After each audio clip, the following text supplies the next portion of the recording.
আল্লাহর নবী বলেন কিয়ামতের ময়দানে কিছু মানুষের সামনে আল্লাহ পাক কিছু মানুষকে ডেকে বলবে, গোলাম আমি তোমার বাড়িতে ঘরের দুয়ারে গিয়ে হাত পেতেছিলাম, তুমি আমাকে দাও নাই, ফিরিয়ে দিয়েছো। আমি সেদিন রাস্তার ধারে তোমার কাছে হাত পেতেছিলাম, দাও নাই, ফিরিয়ে দিয়েছো। আমি তোমাকে সেদিন ব্যস্ততার মাঝে বাজারে যায় হাত পাতলাম, তুমি আমাকে দাও নাই, ফিরিয়ে দিয়েছো। মানুষটা কাঁদবে আর বলবে, আল্লাহ আপনি আবার কবে আমার বাড়িতে গেলেন আর আমি আপনাকে ফিরাইয়া দিলাম। আল্লাহ আমি যদি আপনাকে দেখতাম, আমার স্থাবর যা কিছু আছে সব আপনাকে দিয়ে আমি আপনাকে খুশি রাখতাম। আল্লাহ ডেকে বলবে, গোলাম তোমার বাড়িতে সকালবেলা ফকির গিয়ে হাত পেতেছিল, তুমি দাও নাই। রাস্তার ধারে মিসকিন হাত পেতেছে, পকেটে খুচরা টাকা ছিল তাও তুমি দাও নাই। আমান টাকা আছে, ভাঙ্গায়া দিতে পারবা না, মুস্কি হেসে বলতেই পারতে ভাই টাকা নাই, অথবা আমান টাকা খুচরা নাই, তুমি ধমক দিয়ে চলে গেছো।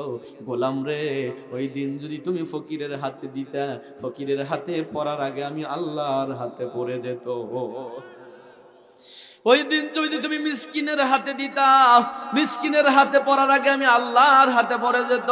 এ গোলাম তুমি আমাকে দাও নাই, আজকে তুমি আমার মুখাপেক্ষী হয়েছো, আজকে তোমার রাজত্ব কোথায়, আজকে তোমার ব্যাংক ব্যালেন্স কোথায়, আজকে তোমার টাকা পয়সা কোথায়? ওই দিন আমাকে ফিরিয়ে দিয়েছিলে, আমিও তোমার দিক থেকে মুখটা ফিরিয়ে নিলাম। নবীজি বলেন, 1000 বছর মানুষ কাঁদবে, আল্লাহ মুখ ঘুরিয়ে তাদের দিকে তাকাবে না।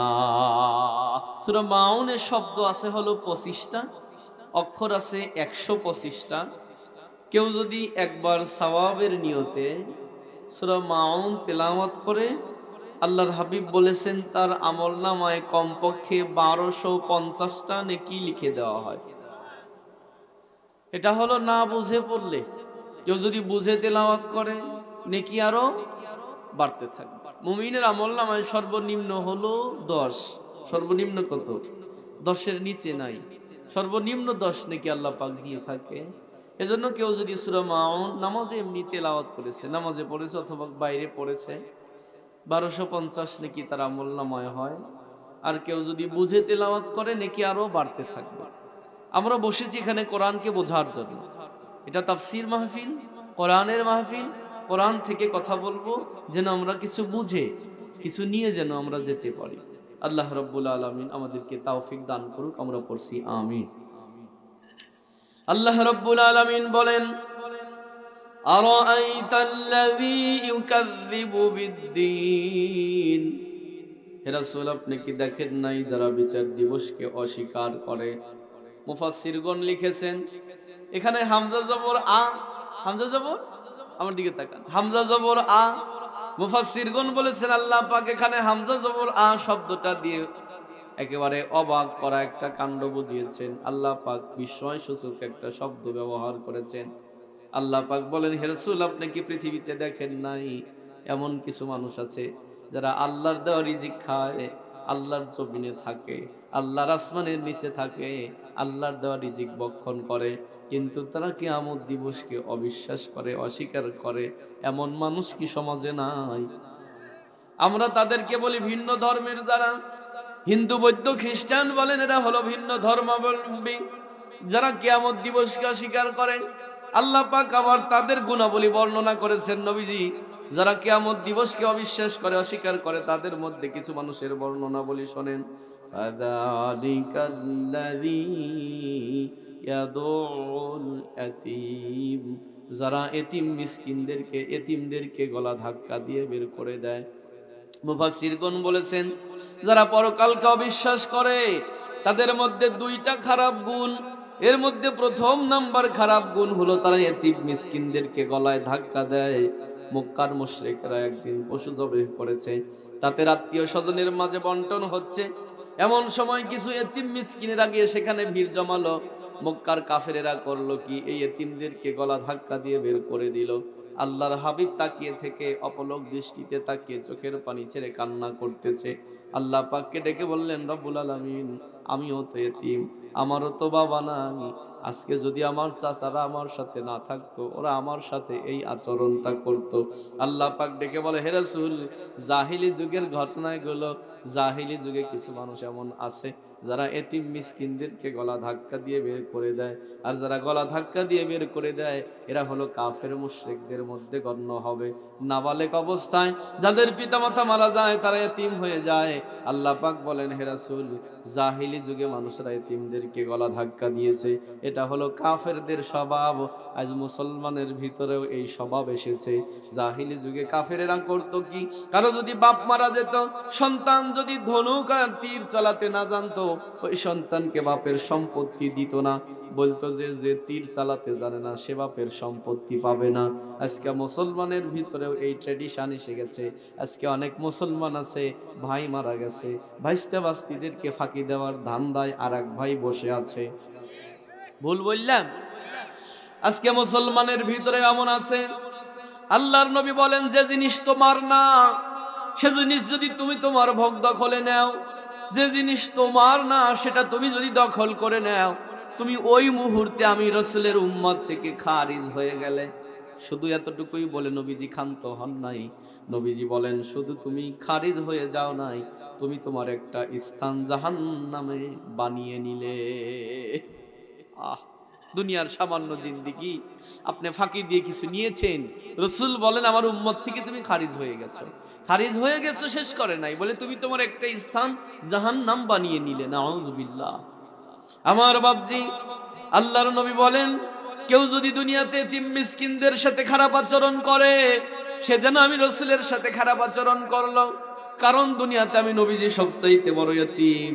আর কেউ যদি এতিমের মাথায় হাত বুলায়, আর হাতের নিচে যতগুলো চুল পড়বে অতগুলো সওয়াব আল্লাহ তাআলা আমলনামায় লিখে দিবে।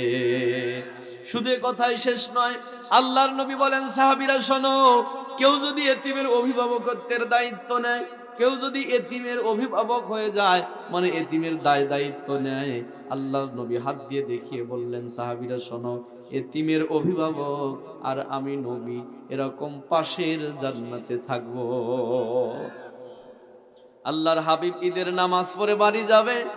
নবীজির একটা স্বভাব ছিল, হলো নামাজের সাধারণত মসজিদ থেকে বের হওয়ার আগে সব সাহাবীরা বের হয়ে যেত, নবী তারপরে বের হতেন। ঈদগাহ মাঠেও তাই করতেন। নামাজ আদায় করার পরে সবাই বের হয়ে গেলে নবী আমার বের হতেন। নবী ঈদের নামাজ পড়ে বের হবে, তাকিয়ে দেখে ঈদগাহ মাঠ থেকে সবাই বের হয়ে গেছে, কিন্তু ঈদগাহ মাঠের একটা কর্ণের ভিতরে, একটা কোণার ভিতরে ছোট্ট একটা বাচ্চা বালির ভিতরে বসে আছে। গায়ের মধ্যে ভালো কোনো পোশাক নাই, নোংরা পোশাক পরে বসে আছে। রহমতের নবীর নজরে পড়ে গেছে। বাচ্চা তার কাছে চলে গেল, ডেকে বলে, বাবু, ঈদের দিন অথচ তুমি এ পোশাকে এখানে এসেছো কেন? বাচ্চাটা মুখের দিকে তাকিয়ে আছে, কোনো কথা বলে না। নবী আমার ডেকে বলে, বাবু রে, ঈদের মাঠ থেকে সবাই তার তার বাড়ি চলে গেল, তুমি তোমার বাড়ি যাওনি কেন? ছোট্ট বাচ্চাটা ডেকে বলে, সবাই বাড়ি গেছে, তুমিও চলে যাও, তুমি আবার কেন আমার পাশে এসে দাঁড়ালে? রহমতের নবী ডেকে বলে, বাবু কেন, কি হয়েছে তোমার? বলে, তোমাকে বলবো না, সবাই চলে গেছে, তুমিও চলে যাও। আল্লাহর নবী ডেকে বলে, বাবু কেন, কাকে তুমি বলবা? ডেকে বলে, শোনো, তোমাকে আমি বলবো না, আমার মনের দুঃখ যে ব্যক্তি বুঝবে, আমি শুধুমাত্র তাকে আমার মনের কথাগুলো বলবো। আল্লাহর নবী দাঁড়ানো ছিল, বসে গেল, ডেকে বলে, বাবু তুমি তোমার মনের দুঃখ কাকে বলবা? বলে, তোমাকে বলবো না, তুমি চলে যাও। নবী আমার ডেকে বলে, তাহলে বলবে কাকে? বলে, শোনো, আমি বলবো হলো ওই মানুষটাকে, আমার মা যার কথা বলে দিয়েছে। তোমার মা কার কথা বলেছে? আমার মা আমাকে বলেছে আমার মনের দুঃখ বোঝার জন্য মদিনাতে একজন মানুষ আছে, তার নাম হলো মুহাম্মাদুর রাসূলুল্লাহ সাল্লাল্লাহু আলাইহি ওয়াসাল্লাম। আল্লাহর নবী ডেকে বলে, বাবু রে, তুমি কই মুহাম্মদকে চেনো? বলে, না, চিনি না। নবী আমার ডেকে বলে, বাবু রে, আমি হলাম ওই মুহাম্মদ মুস্তাফা নবী ছোট্ট বাচ্চাটা ডেকে বলে, তুমি যদি নবী হও তাহলে তোমাকে আমার মনের কথা আমার মা বলতে বলেছে। ওগো নবীজি, আমার বাবা মারা গেছে, আমার মায়ের আরেক জায়গা বিবাহ হয়েছে, আমার ওই বাবা চায় না আমি আমার মায়ের কাছে থাকি, কিন্তু আমার নানার বাড়িও নাই, দাদার বাড়িও নাই, নানা নানি বেঁচে নাই, কোথায় আমি যাব? দাদা দাদি বেঁচে নাই, কোথায় আমি যাব? আমি আমার মায়ের হাত ধরে আমার মায়ের সাথে থাকি, আমার ওই বাবা আমাকে দেখতে পারে না। আজকে আমার ঈদের দিন, সবাই নতুন কাপড় পরে, আমিও বলেছি আমাকে একটা নতুন কাপড় কিনে দাও। আমার ওই বাবা আমাকে থাপ্পড় লাগিয়ে দিয়েছে, বাড়ি থেকে গলা ধাক্কা দিয়ে বের করে দিয়েছে। আমার মা বাহির বাড়িতে এসে আমার কাঁধের মধ্যে হাত দিয়ে বলেছে, বেটা রে, তোমার দুঃখ বোঝার মতো মদিনাতে একজন মানুষ আছে, তার নাম হলো মুহাম্মাদুর রাসূলুল্লাহ সাল্লাল্লাহু আলাইহি ওয়াসাল্লাম। তুমি ঈদগাহ মাঠে চলে যাও, নামাজের পরে দেখবে যে মানুষটা সবার শেষে বের হবে, ও মানুষটা সবার খবর নিয়ে বের হয়, উনি হলো মুহাম্মদ মুস্তাফা নবী। তার কাছে তুমি তোমার মনের কথাটা বলিও। আল্লাহর নবীকে ডেকে বলো, গো নবীজি, তুমি যদি মুহাম্মদ নবী হও তাহলে তুমি আমার দুঃখটা দূর করতে পারবে। নবী আমার ডেকে বলে, বাবুরে কেঁদো না, তোমারও বাবা নাই, আমারও বাবা নাই, আমিও এতিম, তুমিও এতিম। বাচ্চাটা ডেকে বলে, শোনো, তুমি যদি এতিম নবী হও, তুমি আমার দুঃখটা বুঝেছো। নবী আমার ডেকে বলে, ঠিক আছে, তাহলে চলো তোমাকে আমি বাড়ি পর্যন্ত পৌঁছে দেই। ছোট বাপ আমাকে থাপ্পড় দিয়েছে, ওই বাড়িতে আমি যাব না। রহমতের নবী বলে, তাহলে কোথায় যাবে? বলে, কোথায় যাব সে কথাও আমি জানি না। নবী আমার বসে গেলেন, ছোট্ট বাচ্চাটাকে বলে, তোমার কি কিছু মনে চায়? বাচ্চাটা ডেকে বলে, অবশ্যই মনে চায়। কি মনে চায় তোমার, বলো। ডেকে বলে, শোনো, আমি দেখতেছি আমার সমবয়সী বন্ধুরা তাদের বাবার কাঁধে উঠে ঈদগাহ মাঠ থেকে বাড়ি যাইতেছে, আমার কি মনে চায় না আমি আমার আব্বার কাঁধে উঠে বাড়ি যাই? নবী আমার বসে গেছে, ছোট্ট বাচ্চাটাকে কাঁধের মধ্যে নিয়া আল্লাহর হাবিব নিজের দাড়ি মোবারক ছোট্ট বাচ্চাটার হাতে দিয়ে বলে, বাবু, তুমি আমার দাড়ি ধরে রাখো, তুমি যেন পড়ে যাও না। ছোট্ট বাচ্চাটা রাসূল পাকের দাড়ি মোবারক ধরে রইলেন। নবীজি ছোট্ট বাচ্চাটার সাথে গল্প করতে করতে বাড়ি পর্যন্ত চলে গেলেন। নিজের বাড়িতে ঢুকে আম্মা জানকে ডেকে বললেন, স্ত্রী রে, আজকে ঈদের দিন তোমাকে আমি কিছু দিতে পারিনি, তবে একটা হাদিয়া নিয়ে এসেছি। যদি এতিমের লালন পালন করতে পারো, আমি নবীর পাশের জান্নাতে তুমি থাকতে পারবে, এরকম পাশের জান্নাতে তুমি থাকবে। আম্মা জান হাতখানা বের করে দিয়েছে। ছোট্ট বাচ্চাটা দৌড়িয়ে আম্মা জানের কোলে উঠলো, আবার কোল থেকে নেমে নবী পাকের কাছে এসেছে। নবী আমার কোলের মধ্যে জড়িয়ে ধরে বলে, বাবুরে, আজ থেকে আমি যদি তোমার মা হই আর ইনি যদি তোমার বাবা, আমি যদি তোমার বাবা হই, ইনি যদি তোমার মা হয়, তোমার কি কোনো দুঃখ আছে? ছোট্ট বাচ্চাটা ডেকে বলে, নবীজি, আজ থেকে আপনি যদি আমার বাবা হন, ইনি যদি আমার মা হয়, তামাম পৃথিবীও যদি একদিকে চলে যায়, আমার কোনো দুঃখ নাই। আল্লাহ রাব্বুল আলামিন ডেকে বলে, হে রাসূল, আপনি কি দেখেন নাই যারা কিয়ামত দিবসকে অস্বীকার করে তাদের একটা দোষ হলো তারা এতিম মিসকিনদেরকে গলা ধাক্কা দেয়। এখানে আমরা কি কিয়ামতকে অস্বীকার করি? জোরে বলেন। কিন্তু আমরা কি এতিম মিসকিনদেরকে ফাঁকি দেই? বলে না। আমরা বিশ্বাসও করি কিয়ামত আছে, অথচ এতিমদের সাথে খারাপ আচরণ করি, এতিমের সম্পদ ভোগ দখল করে খাওয়ার চেষ্টা করি, এতিমের সাথে খারাপ আচরণ করি। এমন মানুষ কি সমাজে নাই? আল্লাহ পাক বলেছেন, যারা এতিমের সম্পদ খায় তারা যেন পেটের ভিতরে আগুন ঢুকায়। এজন্য এতিমের সম্পদ থেকে নিজেকে হেফাজত রাখতে হবে। আল্লাহ পাক আমাদেরকে বোঝার তৌফিক দান করুক, করি আমিন। খারাপ লাগতেছে আপনাদের? তাহলে চলেন 3 নম্বর আয়াতে যাই। ওয়ালা ইয়াহুদ্দু আলা তুআমিল মিসকিন, তারা মিসকিনদেরকে খাদ্য দানের ব্যাপারে উৎসাহ দেয় না। মিসকিনদেরকে কেউ যদি খাদ্য দিতে চায় তারা বাধা প্রদান করে।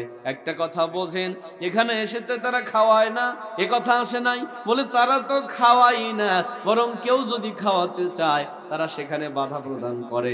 এমন মানুষ আমাদের মুসলমানের ভিতরেও আছে।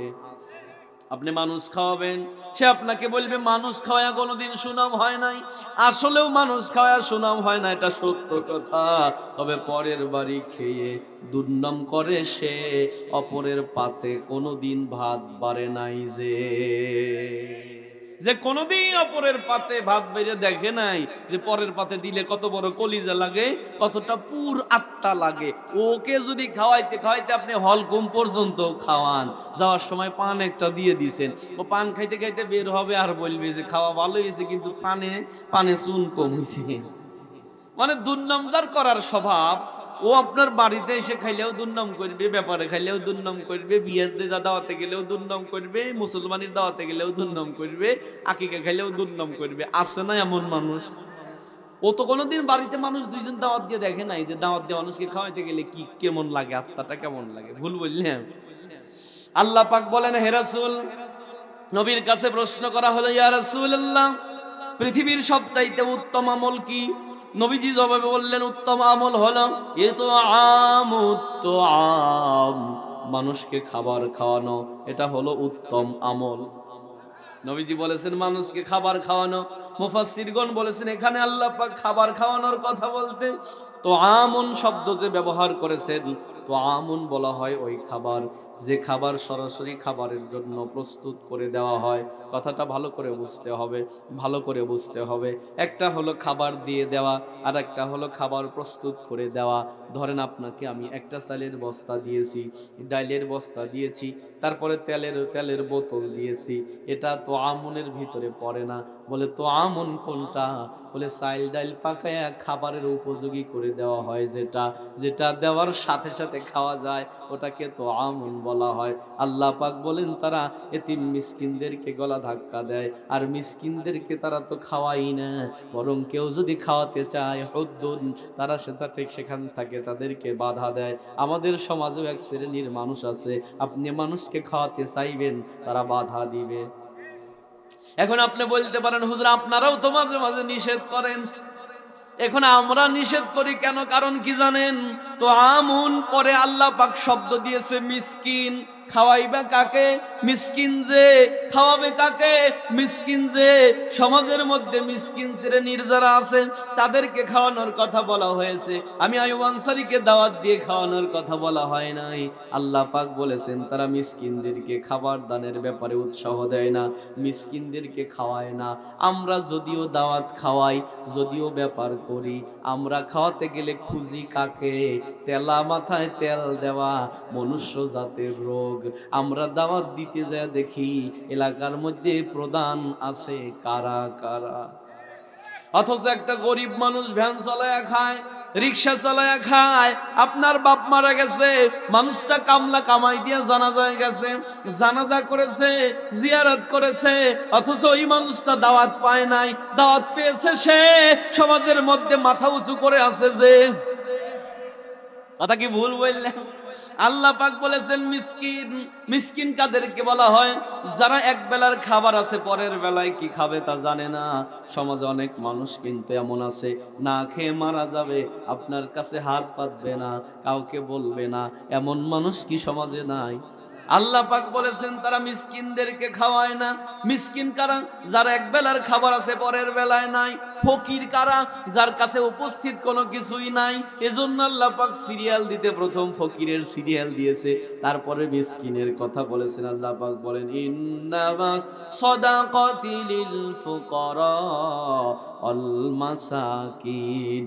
তুমি যখন দান সাদাকা করবা, ফকিরকে আগে দাও, মিসকিনকে পরে দাও। কারণ ফকিরের ঘরে কিছুই নাই, মিসকিন এক বেলার খাবার তার ঘরে আছে। যদি আমরা না দেই তাহলে কি হবে? আল্লাহর নবী বলেন কিয়ামতের ময়দানে কিছু মানুষের সামনে আল্লাহ পাক কিছু মানুষকে ডেকে বলবে, গোলাম আমি তোমার বাড়িতে ঘরের দুয়ারে গিয়ে হাত পেতেছিলাম, তুমি আমাকে দাও নাই, ফিরিয়ে দিয়েছো। আমি সেদিন রাস্তার ধারে তোমার কাছে হাত পেতেছিলাম, দাও নাই, ফিরিয়ে দিয়েছো। আমি তোমাকে সেদিন ব্যস্ততার মাঝে বাজারে যায় হাত পাতলাম, তুমি আমাকে দাও নাই, ফিরিয়ে দিয়েছো। মানুষটা কাঁদবে আর বলবে, আল্লাহ আপনি আবার কবে আমার বাড়িতে গেলেন আর আমি আপনাকে ফিরাইয়া দিলাম। আল্লাহ আমি যদি আপনাকে দেখতাম, আমার স্থাবর যা কিছু আছে সব আপনাকে দিয়ে আমি আপনাকে খুশি রাখতাম। আল্লাহ ডেকে বলবে, গোলাম তোমার বাড়িতে সকালবেলা ফকির গিয়ে হাত পেতেছিল, তুমি দাও নাই। রাস্তার ধারে মিসকিন হাত পেতেছে, পকেটে খুচরা টাকা ছিল, তাও তুমি দাও নাই। আমান টাকা আছে, ভাঙ্গায়া দিতে পারবা না, মুস্কি হেসে বলতেই পারতে ভাই টাকা নাই, অথবা আমান পান টাকা খুচরা নাই, তুমি ধমক দিয়ে চলে গেছো। গোলাম রে, ওই দিন যদি তুমি ফকিরের হাতে দিতা, ফকিরের হাতে পড়ার আগে আমি আল্লাহর হাতে পড়ে যেত। ওই দিন যদি তুমি মিসকিনের হাতে দিতা, মিসকিনের হাতে পড়ার আগে আমি আল্লাহর হাতে পড়ে যেত। এ গোলাম, তুমি আমাকে দেও নাই, আজকে তুমি আমার মুখাপেক্ষী হয়েছো। আজকে তোমার রাজত্ব কোথায়? আজকে তোমার ব্যাংক ব্যালেন্স কোথায়? আজকে তোমার টাকা পয়সা কোথায়? ওই দিন আমাকে ফিরিয়ে দিয়েছিলে, আমিও তোমার দিক থেকে মুখটা ফিরিয়ে নিলাম। নবীজি বলেন, 1000 বছর মানুষ কাঁদবে, আল্লাহ মুখ ঘুরিয়ে তাদের দিকে তাকাবে না। খারাপ লাগতেছে আপনার? আরেকটু বলবো? তাহলে সামনের দিকে চলেন, যাই আরো পরের আয়াতে যাই। আল্লাহ পাক বলেন, ফাওয়াইলুল লিল মুসাল্লিন, ধ্বংস হলো নামাজীদের জন্য, নামাজীদের জন্য ধ্বংস। যারা নামাজ পড়ে কিন্তু নামাজে তাদের মন থাকে না। কারা নামাজ পড়ে নামাজে মন থাকে না? বলে উদাসীন নামাজীরা ধ্বংসপ্রাপ্ত নামাজি। উদাসীন কারা? কখন আজান হয়, কখন নামাজ হয় খবর রাখে না যারা, তারা হলো উদাসীন। দুইটা শব্দ এসেছে। আল্লাহ বলেছে যারা নামাজের ব্যাপারে উদাসীন। আল্লাহ যদি বলতো নামাজের ভিতরে উদাসীন, তাহলে হুজুর বলেন খেজুর বলেন সব ধরা খেয়ে যেতাম। কারণ নামাজের ভিতরে সব মানুষের মনই এলোমেলো হয়। শুধুমাত্র নবী রাসূল ব্যতীত পৃথিবীর যারাই নামাজ পড়েছে, শয়তান নামাজের ভিতরে মন নিয়ে টানাটানি করেছে। আমি হুজুরও যদি দাঁড়াই, তারপরেও আমার মনটা এদিক সেদিক মাঝে মাঝে চলে যায়। আপনিও যদি দাঁড়ান, যদি সত্য কথা বলেন, তাহলে আপনাকেও বলতে হবে নামাজে দাঁড়িয়েছেন যখন, মনটা খেতে চলে গেছে তখন, পানি নেমে গেছে কবে, ঘাস কাটা এখনো বাদ আছে, সারাদিন মনে পড়ে না, নামাজের সময় আয়েশাটার কথা মনে পড়ে। গাড়ির চাবিটা কোথায় রেখেছেন খুঁজে পাচ্ছেন না, নামাজের দাঁড়িয়েছেন, ওই সময় মনে পড়েছে বালিশের নিচে চাবি আছে। ঠিক না? এই নামাজের ভিতরে যারা উদাসীন হয়, আল্লাহ যদি বলতো নামাজের ভিতরে যারা উদাসীন তারা ধ্বংসপ্রাপ্ত, তাহলে আমি হুজুরও ধ্বংস হয়ে যেতাম। কিন্তু আল্লাহ বলেছে নামাজের ব্যাপারে যারা উদাসীন তারা ধ্বংসপ্রাপ্তদের কাতারে। নামাজের ব্যাপারে মনে হলো কারণ কি? নামাজের ব্যাপারে হলো কখন আজান হয়, কখন নামাজ হয়, এই খেয়াল যারা রাখে না, তো নামাজ পড়ে সময় মতো পড়ে না, অক্ত মতো পড়ে না, আল্লাহ পাক বলেন ওই নামাজিরা ধ্বংসপ্রাপ্ত হয়ে গেল, ধ্বংসপ্রাপ্তদের কাতারে গেল। আর নামাজের ভিতরে যদি উদাসীন হয়, নবীজি বলেছেন নামাজে দাঁড়িয়েছে মন নামাজে থাকে না, ধরে রাখার চেষ্টাও করে না, এই নামাজিরা 50,000 বছর জাহান্নামে জ্বলবে। জিজ্ঞেস করা হলো, রাসূল কেমনে নামাজে মন ধরে রাখা লাগবে? নবী বলেন নামাজে তুমি দাঁড়িয়েছো, একথা মনে মনে চিন্তা করো, আমি আমার আল্লাহর সামনে দাঁড়িয়েছি, আমার আল্লাহ আমাকে দেখতেছে, আমি আমার আল্লাহকে দেখতেছি, আমার চর্মচক্ষে যদিও আমার আল্লাহকে দেখতে পাই নাই, কিন্তু আমার আল্লাহ আমাকে দেখতেছে। তুমি যতবার মনে মনে এই চিন্তা করবা আল্লাহ আমাকে দেখতেছে, সাথে সাথে মন ফিরে আসবে। মন চলে গেছে মাঠে, তুমি চিন্তা করলা আল্লাহ আমাকে দেখতেছে, মন ফিরে আসবে।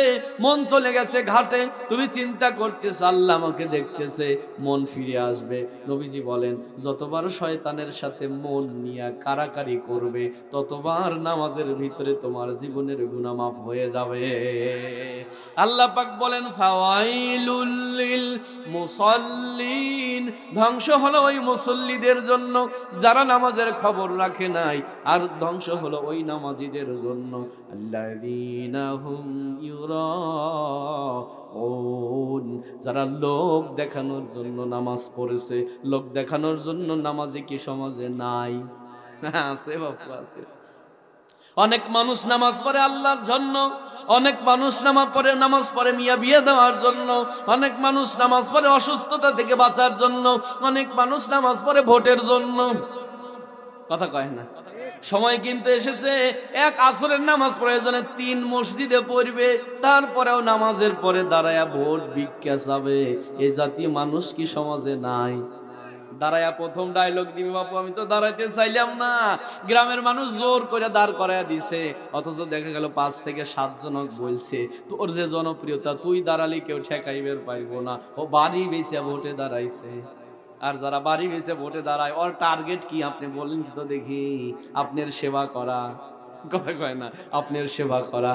বাড়ি গাড়ি বেঁচে যারা ভোটে দাঁড়ায়, ওর টার্গেট আপনার সেবা করা না, ওর টার্গেট হলো পেট আর এই পকেটটাকে ভারী করা, ঠিক না? নির্বাচনের গরম হাওয়া লেগেছে, লেগেছে, নির্বাচনের গরম হাওয়া লেগেছে, শার্ট প্যান্ট আর টাইটা রেখে পাঞ্জাবি আর টুপি পরে ভোটের তরে রাস্তায় কেউ নেমেছে, নেমেছে, নির্বাচনের গরম হাওয়া লেগেছে। কাউকে এখন ধরবে হাতে, কাউকে ধরবে পায়ে, বুড়ো চাচায় গিয়ে বলবে আপনি আমার ভাই, পকেট থেকে বের করিয়ে দিবে টাকার নোট, বলবে আমি জনদরদি, দিও আমায় ভোট। এসব শুনে কলিম চাচা, এসব শুনে কলিম চাচা অনেকখানি রেগেছে, রেগেছে, নির্বাচনের গরম হাওয়া লেগেছে। ভুল বললাম, সময় কিন্তু এসেছে নিজেকে পরিবর্তন করার। এই সময় যদি আপনি গোল আলু মার্কা ভূমিকা পালন করেন, সমাজে অনেক গোল আলু কিন্তু এমন আছে, ওই যে চাষটালে বইছে, একজন রংচা খাওয়াইয়া বলছে চাচা ভোটটা কোন পক্ষে দিবে, বলে নিয়ত তো করে ফেলাছি, তুমি নিশ্চিন্তায় থাকো। আর একজন দুধ চা খাওয়াইয়া বললো চাচা, চাচা বলার আগেই বলতেছে তুই আমার কাছে ভোট চাইস না, আর কারো কাছে চা, তুই নিশ্চিন্তায় থাক। আছে না? এর নাম হলো গোল আলু। ভর্তা করেও খাওয়া যায়, ভাইজাও খাওয়া যায়, রাইন্দাও খাওয়া যায়, গড়া দিলি গড়গড়া গড়িয়াও যায়, ঠিক না? আছে না এরকম গোল আলু মার কাছে আছে? এরা সারা বছর খায় না খায় যাই হোক, চাষটালে নির্বাচনের আগে চাষটাল ছাড়ে না, ভাত কাপড় ভাত দিয়ে চাষটালে উপর হয়ে পড়ে থাকে শুধুমাত্র একটু লাল পানি খাওয়ার জন্য। এরকম ছোট লোক কি সমাজে নাই? 500 টাকার বিনিময়ে যদি আপনি ভোটকে বিক্রি করে দেন, ভোট একটা আমানত। এ বাতিয়াবাসী, এ জাবেরপুরবাসী, এ জয়রামপুরবাসী, কথাটা ভালো করে বোঝো। 3 মিনিটের বক্তব্যে আমি কথাটা তুলে ধরি। ভোট একটা আমানত।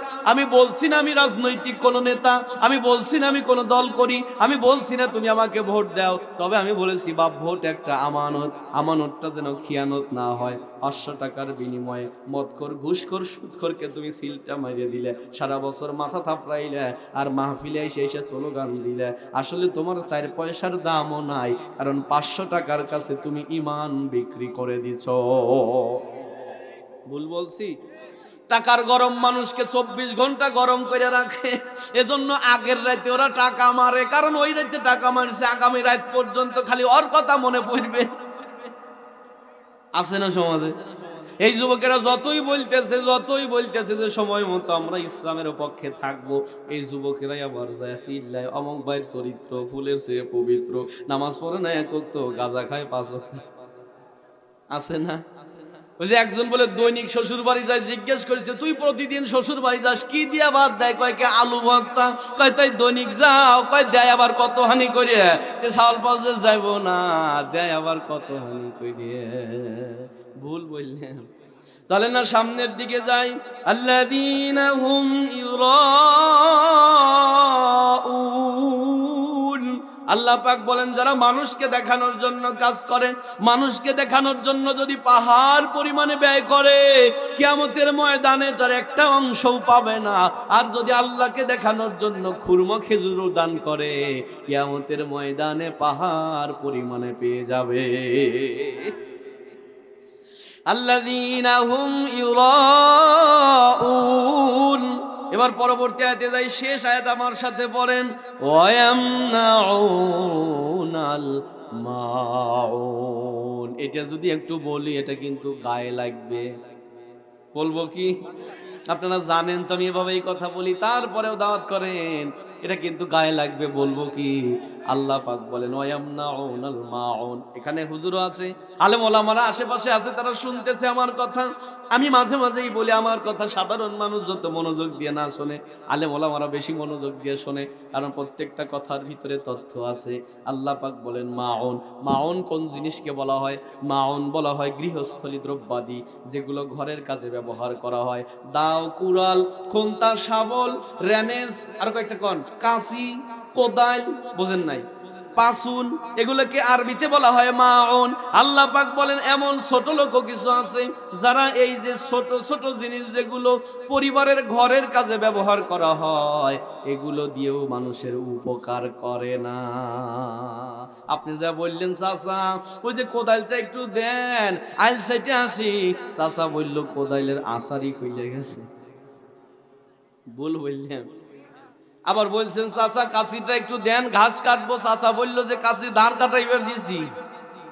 পরে 3 দিন পরে যা বললেন চাচা ধার কি কাটা আনছেন, চাচা কয় যে আমি গেলি কামার থাকে না, কামার থাকলে আমি যাই না, অথচ চাচা প্রতিদিন ঘাস কাটে। কথা কয় না, আছে না নাই, আছে না নাই। আপনি যা বলছেন কাকি দাওটা একটু দেন একটা বাঁশ কাটবো, কাকি বলল তোমার চাচার জিনিস হাতের জিনিস কি আমিও খুঁজে পাবো, অথচ কাকি বিকেল বেলা দা দিয়ে কাজ করছে। আল্লাহ পাক বলেন ওয়ায়ামনাউনাল মাউন, যেটা ঘরের কাজে ব্যবহার করা হয় এই জিনিসগুলো দিয়ে তারা মানুষকে সাহায্য করে না। আবার আমরা মাঝে মাঝে দেই না, তার কারণ কি জানেন?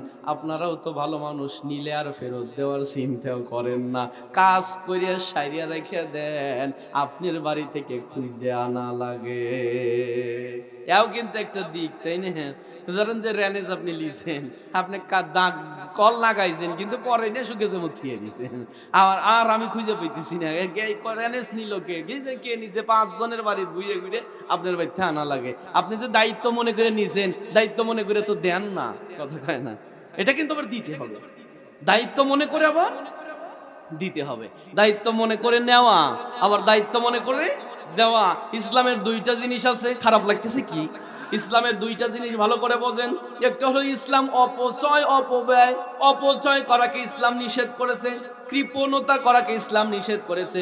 ইসলাম আরো বলেছে অপচয় করা যাবে না, কৃপণতা করা যাবে না।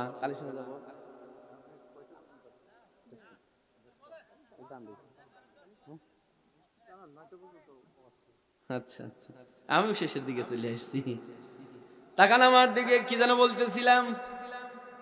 সাল্লাল্লাহু আলাইহি ওয়াসাল্লাম, সাল্লাল্লাহু আলাইহি ওয়াসাল্লাম, সাল্লাল্লাহু ইসলামে 2টা জিনিস বুঝতে হবে। একটা হলো আপনি আপনার প্রয়োজনীয় জিনিস অপচয় করতে পারবেন না, আবার কৃপণতাও করতে পারবেন না। আপনার জিনিস আপনার সম্পদ হিসাব করে রাখা লাগবে, হিসাব করে ব্যয় করা লাগবে। তবে দানের ক্ষেত্রে আসলে বিনা হিসাবে দিতে হবে। যদি বিনা হিসাবে পেতে চাও, নবীর কাছে এক সাহাবী চলে আসলো, দেখে বললেন ইয়া রাসূলুল্লাহ, ইয়া হাবিবাল্লাহ, না খেয়ে আছি কয়েকদিন হলো, রাসূল দেখেন তো আমাকে কিছু দেওয়া যায় কিনা। রহমতের নবী আমার জুব্বাটা উঁচু করে দেখিয়ে দিলেন। সাহাবী আমার পেটের ভিতরেও পাথর বাঁধা, সাহাবী কাঁদতে কাঁদতে চলে যাইতেছে আর বলতেছে কার কাছে আসলাম, আমি তো না খেয়ে আছি, সে না খেয়ে পেটে পাথর বেঁধে রেখেছে। নবী আমার ডেকে বলে সাহাবী দাঁড়াও। আলীকে ডেকে বললেন আলী একটা চিঠি লেখো, নিচে আমার সিলমোহরটা লাগিয়ে দাও, আমার ওসমানের বাড়িতে চিঠিটা তুমি নিয়ে যাও। এ সাহাবী তুমি নিয়ে যাও ওসমানের কাছে, আমি লিখে দেবো সে তার ভিতরে। আলী লিখলেন, নবী বললেন আলী তুমি লেখো 5 দিরহাম যেন আমার ওসমান দিয়ে দেয়। আলী লিখে ফেললেন। নবী বললেন সিলমোহরটা আমি মেরে দেই। নবী নিচে সিলমোহর নিজের নামে মেরে দিল। চিঠিটা ওই সাহাবীর হাতে দিয়ে বললেন সাহাবী ওসমানের বাড়িতে যাবে, চিঠিটা তাকে দিবে, সে তোমাকে 5 দিরহাম দিবে, সেটা নিয়ে তুমি কয়েকদিন চলো। সাহাবী চিঠি নিয়ে ওসমানের বাড়িতে গেছে। বাড়ির ভিতরে ঢোকার আগেই বাহির বাড়ি যেটা বলি আমরা, লক্ষ্য করে দেখে বাহির বাড়িতে ওসমান তার এক কর্মচারীর সাথে কথা বলতেছে। কি কথা? ওসমান কর্মচারীকে বলতেছে আটানার হিসাব আগে মিলে তারপরে বাড়ি যা। বুঝেন? ওই সাহাবী চিন্তা করলো আমাকে দিয়েছে 5 দিরহাম, ধরে 5 টাকায়, 5 টাকা নেওয়ার জন্য দিয়েছে ওসমানের কাছে, অথচ ওসমান আটানার হিসাব মেলে নাই, তাই কর্মচারীর ছুটি নাই। বললেন আগে হিসাব মিলে তারপরে যা। কর্মচারী ঘেমে যাইতেছে কিন্তু হিসাব মিলাতে পারছে না। তার মানে ইসলামের নিয়ম হলো নিজের জিনিসপাতি হিসাব করে রাখা। আর দানের ক্ষেত্রে কেমন দেওয়া দিলে হলে আপনি বুঝতে পারবেন। সাহাবী ভয় পেয়ে চিঠি দিলেন না, চলে গেলেন। নবীর কাছে গিয়ে হাজির হলেন। রাসূল বললেন চিঠি কি দিয়েছো? বলেন না। কেন দাও নাই? ওগো নবীজি আমি দেখেছি আপনার সাহাবী ওসমান তার এক কর্মচারীর সাথে বিতর্ক করতেছে, শুধুমাত্র আটানার হিসাব মেলে নাই। এখানে 5 টাকার চিঠি চিঠি আমি কেমনে দেই, আমার ভয় এসে গেছে। নবী বললেন গিয়ে দাও, কোনো না কোনো ফলাফল তুমি পাবে। সাহাবী আবার গেলেন, গিয়ে দেখে ওমর বসে আছে, ওই কর্মচারীটা ঘর্মাক্ত দেহ নিয়ে কাঁপতেছে, কারণ আটানার হিসাব তখনও মেলে নাই। সাহাবী চিন্তা করলেন এখানে চিঠি দিয়ে ডাবি খাওয়ার আগে আর এক রাস্তা দিয়ে বাড়ি যায়, কারণ এ রাস্তা দিয়ে গেলে নবীর সাথে দেখা হয়ে যাবে। অন্য রাস্তা দিয়ে যায়, মাঝপথে গিয়ে আলীর সাথে দেখা হয়ে গেল। ভাই আলী ডেকে বলে সাহাবী দাঁড়াও, 5 টাকা পেয়েছো, রাস্তা চেঞ্জ করে আর একদিকে যাচ্ছ, অথচ আমাকে 2 টাকা হাওলাত দিলেও আমার একটু উপকার হয়। এই সাহাবী ধমক দিয়ে বলল ভাই টাকা তো আমার কাছে নাই। কেন নাই? বলে আমি দিতেই সাহস পাই নাই। কেন দেও নাই? বলে আমি দেখলাম কর্মচারীর সাথে আটানা নিয়ে বাজা কোজা থেকে 5 টাকা দেখে তো মার দিতে পারে। আলী বললেন তুমি ফিরে যাও, কারণ রাসূলের সিগনেচার নিচে আছে, যতক্ষণ পর্যন্ত তুমি ফিরে না যাবে আমি রাস্তা ছেড়ে দেব না। সাহাবী আস্তে করে আবার ফিরে গেলেন হযরতে ওসমানের বাড়িতে। গিয়ে দেখে ওসমানও আলহামদুলিল্লাহ পড়তেছে, কর্মচারীও আলহামদুলিল্লাহ পড়তেছে, কারণ আটানার হিসাব মিলেছে। কর্মচারী বের হয়ে গেল, সাহাবী চিঠিটা নিয়ে ওসমান রাদিয়াল্লাহু তাআলা আনহুর কাছে দিলেন। হযরতে ওসমান চিঠিটা পড়লেন, চিঠির মধ্যে আল্লাহর নবী যেন লিখে দিয়েছেন, ওসমান আমার গরিব সাহাবী যাচ্ছে, খালি হাতে ফিরিয়ে দিও না, 5টা দিরহাম হলে আমার সাহাবীর হাতে তুমি দিয়ে দিও। ইতি তোমার প্রিয় নবী মুহাম্মদ মুস্তাফা সাল্লাল্লাহু আলাইহি ওয়াসাল্লাম। হযরত ওসমান চিঠিটা পড়ে নবী পাকের নাম যখন সিগনেচার সিলমোহর দেখেছে, চুম্বন করেছে, বুকে লাগিয়েছে, মুখে লাগায়, বুকে লাগায়, আবার ডেকে বলে ভাই এই চিঠিটা কে দিয়েছে? সাহাবী বলতেছে দেখেন নিচে লেখা আছে নবী দিয়েছে। ওসমান আবার চুমা দেয়, বুকে লাগায় আর বলে ভাই এই চিঠিটা কে দিয়েছে? সাহাবী বলে দেখেন নবী দিয়েছে। ওসমান আবারও চুমা খায়, আবারও বুকে লাগায় বলে ভাই এই চিঠিটা কে দিয়েছে? সাহাবী বলেন দেখেন নবী দিয়েছে। ওসমান আবার চুমা খায়, আবার বলে ভাই এই চিঠিটা কে দিয়েছে? 4বার যখন একই কথা বলেছে, সাহাবীটা খেপে গেল। না জানি 5 টাকা দেখে তার মাথার মগজ গরম হয়ে গেছে। বলতেছে দৌড় মিয়া, টাকাও লাগবে না, এক কথা বারবার আমার বলাও লাগবে না। এই কথা বলে সাহাবী অন্য রাস্তা দিয়ে বাড়ি চলে যাচ্ছে। হযরতে আলীর সাথে দেখা, আলী বললেন দেও 2 টাকা হাওলাত। বলে ভাই টাকাই তো পাই নাই। কেন পাও নাই? বলে ওসমান 5 টাকা দেখে যেন মাথা গরম হয়ে গেছে, বারবার জিজ্ঞাসা করে চিঠি কে দিয়েছে। 4বার বলছি, তারপরেও কয় চিঠি কে দিয়েছে।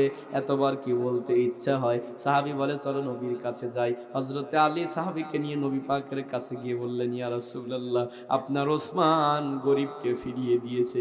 রহমতের নবী আমার বসা ছিল, দাঁড়িয়ে গিয়ে বললেন ওসমান এ তুমি কি করলে? মিসকিনকে কখনো বাড়ি থেকে ফিরিয়ে দিতে হয় না, তাহলে সম্পদের ভান্ডারও ফিরে যায়। যদি কিছু না থাকে সেখান থেকেও দিতে হয়, কারণ তার কাছে তো না যায় নাই। নবী আমার যখন কথা বললেন, তাকে দেখে ওসমান নবী পাকের সামনে দাঁড়িয়েছে, মাথার মধ্যে পোটলা নিয়ে দাঁড়ানো। রাসূল বললেন ওসমান তুমি কেন আমার সাহাবীকে ফিরিয়ে দিয়েছো? ওসমান বলে রাসূল আমি তো ফিরিয়ে দেই নাই। কেন ফিরিয়ে দাও নাই? 4বার তুমি এক কথা জিজ্ঞেস করেছো। ওসমান হাসে আর বলে নবীজি আমি নিয়ত করেছিলাম যতবার আপনার নাম বলবে ততবার 5 টাকা করে আমি বাড়িয়ে দেব। সে 4বার বলেছে, 4 5 20 টাকা, আর আমার পক্ষে থেকে 50 টাকা। ওগো নবীজি এই যে নেন আর তাকে দিয়ে দেন। সাহাবী মুস্কি মুস্কি হাসে আর বলে ভাই আর 2-1 বার জিজ্ঞেস করলি না কে? এটা হলো ইসলামের নিয়ম। যদি কোনো সময় কোনো জিনিস চায় ইসলামের জন্য অথবা ফকির মিসকিন অথবা দ্বীনের জন্য ওয়াকাতরে সেটা দিতে হয়। খারাপ লাগতেছে, ধরেন যে সেটা যে কোনো উপায়ে